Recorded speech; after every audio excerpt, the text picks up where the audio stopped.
Hi everybody! Today we're going to make a turkey meatloaf.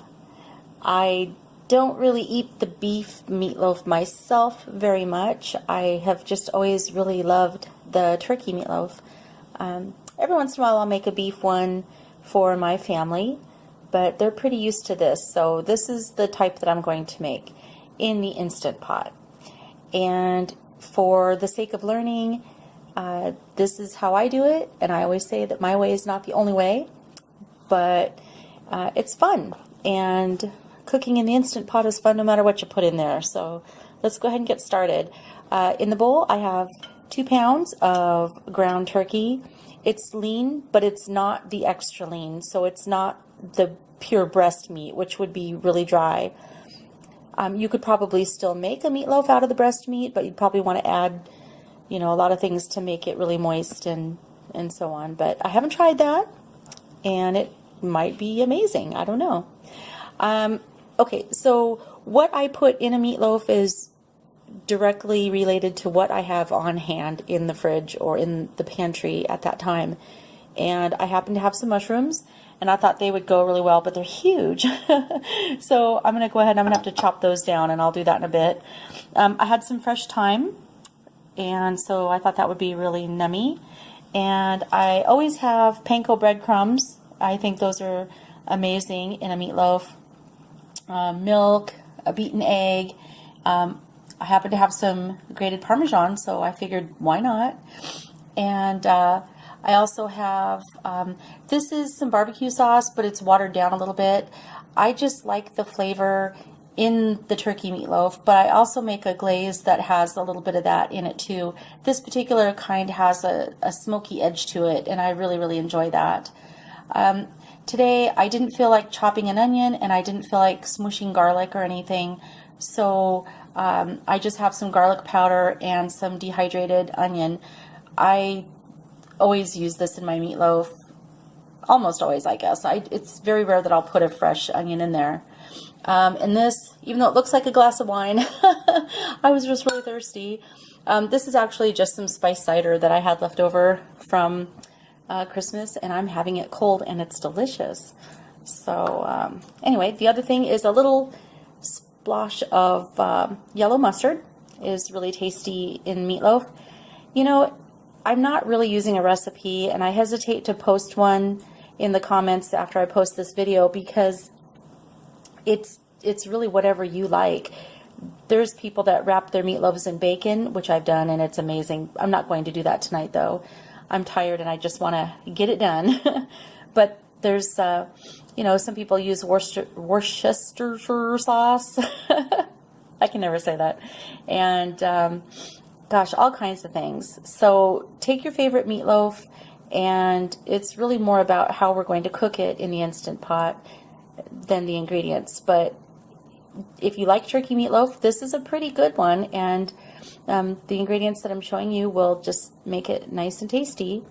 So I'm going to go ahead and put this down so that I can chop up the mushrooms, and I'm going to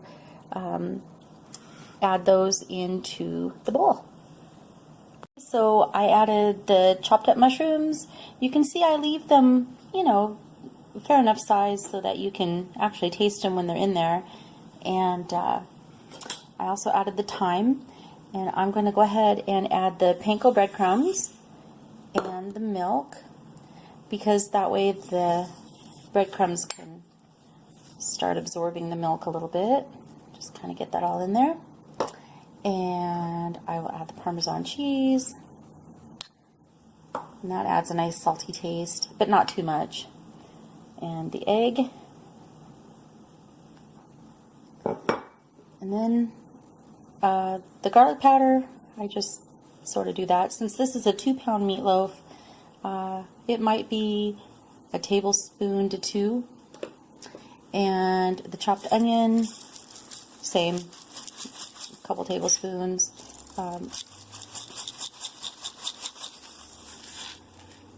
Roughly. And then just couple little squirts of the mustard. I don't like too much, but I do like a little bit of a zip in there, a little tang. Then from my salt pigs, I like to add coarse ground pepper. I use that a lot. I like it better than the finely ground.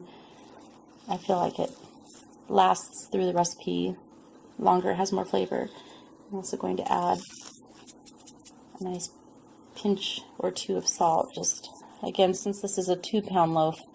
Oftentimes I make just a 1-pound loaf for when it's just my husband and I, and we realize that we can almost eat the whole thing, so there were no leftovers.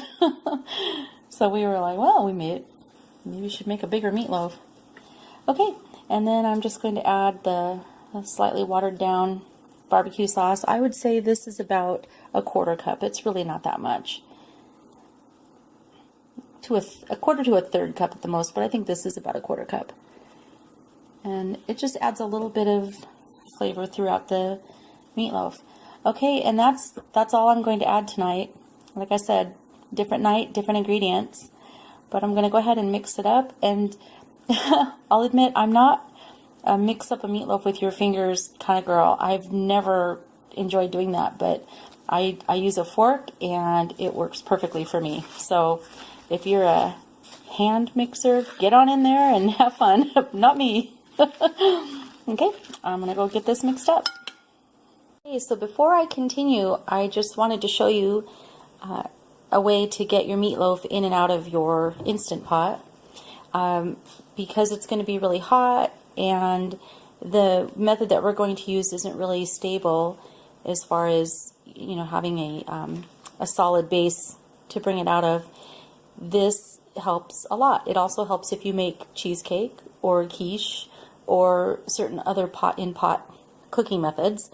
It's called a sling. You've probably heard of one. This one's made out of foil. They're available commercially, made out of silicone and whatnot, but because I had foil in my cupboard, I made one. I have a cheesecake cooking right now, so it's taking up my other sling, so I have to make a second one. Totally forgot about that. So I have roughly 2 feet, it's closer to like 26 inches of aluminum foil, and I'm just going to fold it over 2 times, roughly.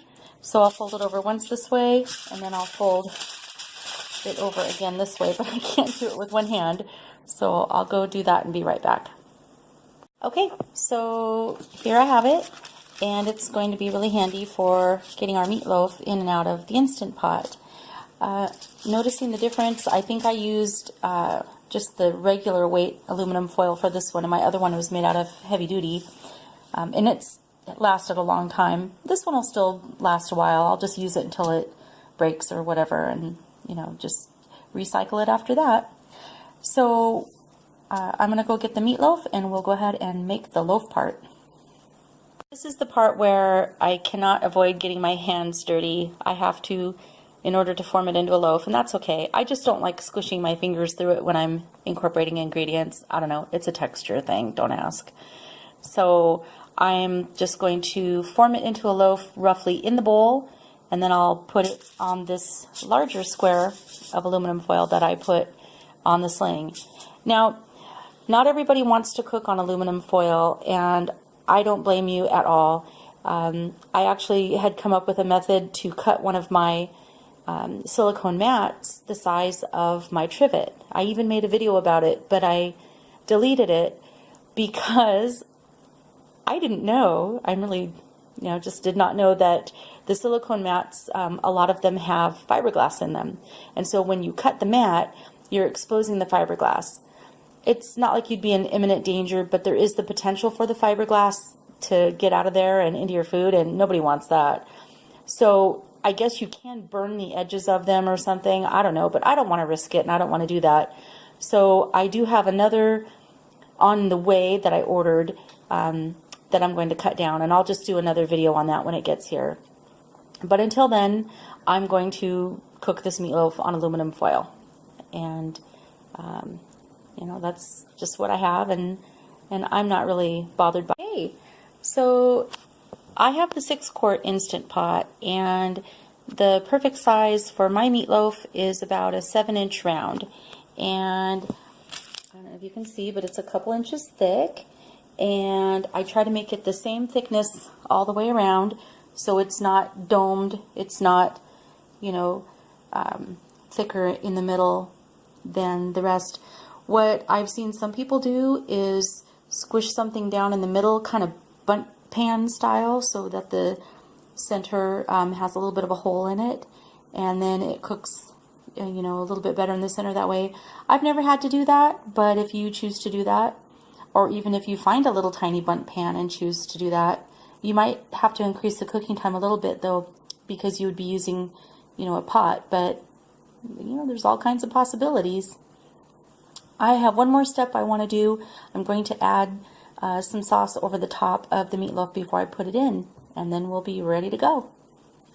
So the sauce that I like to use is really simple.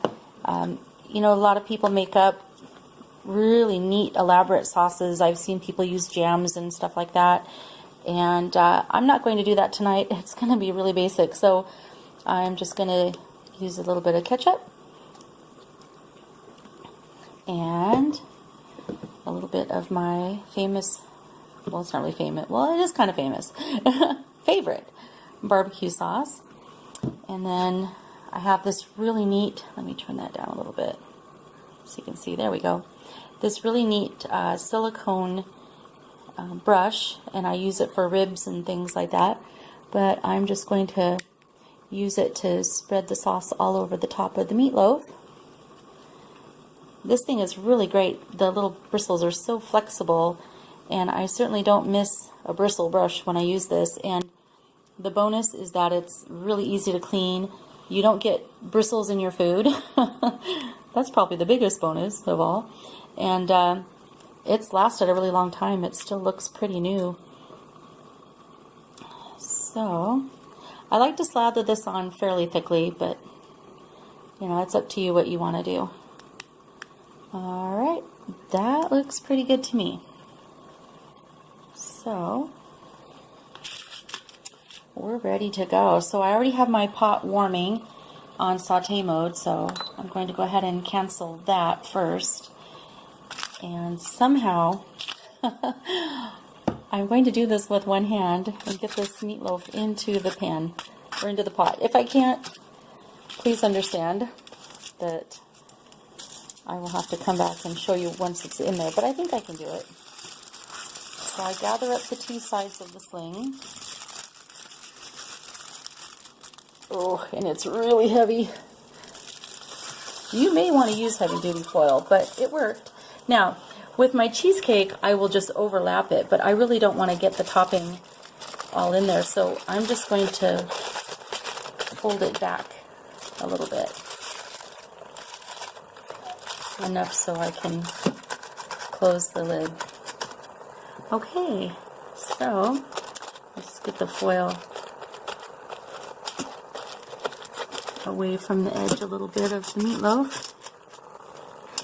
That's kind of a big meatloaf. So that's about all that's going to fit in there. All right, so on goes the lid. Set it to sealing.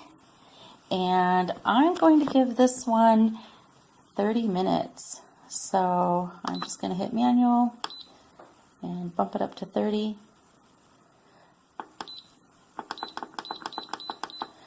Some meatloafs only take about 25 minutes. You know, the bigger they are, the longer they take. Okay, and I'm going to try 30 minutes. The meat thermometer is going to be the test if it's done or not. And every once in a while, I have to add a little bit more time. So I'm starting out with that little bit more time. I usually do 25 minutes. I'm going to do 30 and just see how that works. So when we come back, it'll be 30 minutes plus I'm going to do a natural pressure release of about 15 minutes. And I'll see you then. Okay, so I ended up doing a 10-minute pressure release on the meatloaf because the pin dropped by itself. And so there is no more steam left in there. Okay, oh, it smells good. So let's take a look here. I'm going to take the temperature because for a turkey meatloaf, the internal temperature needs to be 160. So it might be a little bit more than that. Oh, it's not too bad though. All right, 164. I can live with that. All right, so it's done. Now it's a matter of getting it out of the Instant Pot. So our sling, make sure you have something ready to put it on. And then I'm just going to grab it out with one hand. There's a lot of juice here, so because this has a little bit of a lip on it, so I'm going to just tilt it. There we go. And let some of that drain off before I put it on the plate. There, that's fine. And I'm going to put it on here. Oh, it smells so good. And there's a little bit of scum from the turkey. That doesn't really bother me.